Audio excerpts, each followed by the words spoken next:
বৃষ্টি থামার পর হাওরের ধান কেটে ঘরে তোলার ব্যস্ততা কৃষকের। শ্রমিক সংকটে বেড়েছে দুশ্চিন্তা। এই মুহূর্তে সুনামগঞ্জ থেকে যোগ দিচ্ছেন সহকর্মী হিমাদ্রি শেখর ভদ্র।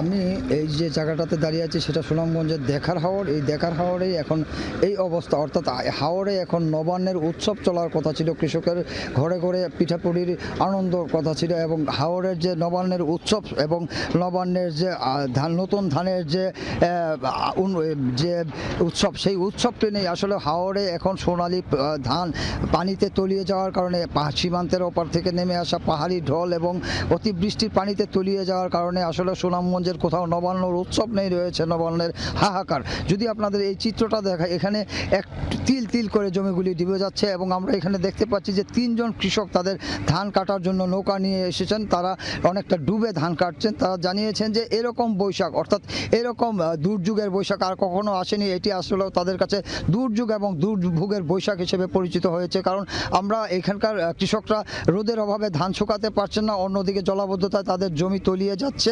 অন্যদিকে জলাবদ্ধতার কারণে আগের যে ধানগুলি কেটে রাখা হয়েছিল রোদ দিয়ে শুকাতে না পারার কারণে সেই ধানগুলিতে শিকড় বাকড় গজিয়েছে এবং মানুষের যে দুর্ভোগ, আসলে সেই দুর্ভোগটা এখনও কাটেনি। বিগত 15 দিন যাবৎ এই হাওরের ধান নিয়ে কৃষকরা দুর্ভোগে পড়েছেন এবং এই দুর্ভোগ কখন যে শেষ হবে তা কেউ বলতে পারে না। আকাশের কালো মেঘ যখন ঘুরে বেড়ায় তখন কৃষকের মনে অনেকটা শঙ্কা দেখা দেয় এবং সেই আকাশের কালো মেঘের সাথে মানুষের কৃষকদের যে আনন্দের হাসি সেটাও হারিয়ে যায়। আমরা কথা বলেছিলাম এখানকার কৃষি বিভাগের সাথে। তারা জানিয়েছে যে এখন পর্যন্ত 13,000 হেক্টর জমির ধান পানিতে তলিয়ে গেছে। তো এই ছিল সুনামগঞ্জের হাওরের জলাবদ্ধতার সবশেষ খবর। সরাসরি যুক্ত ছিলাম সুনামগঞ্জ থেকে।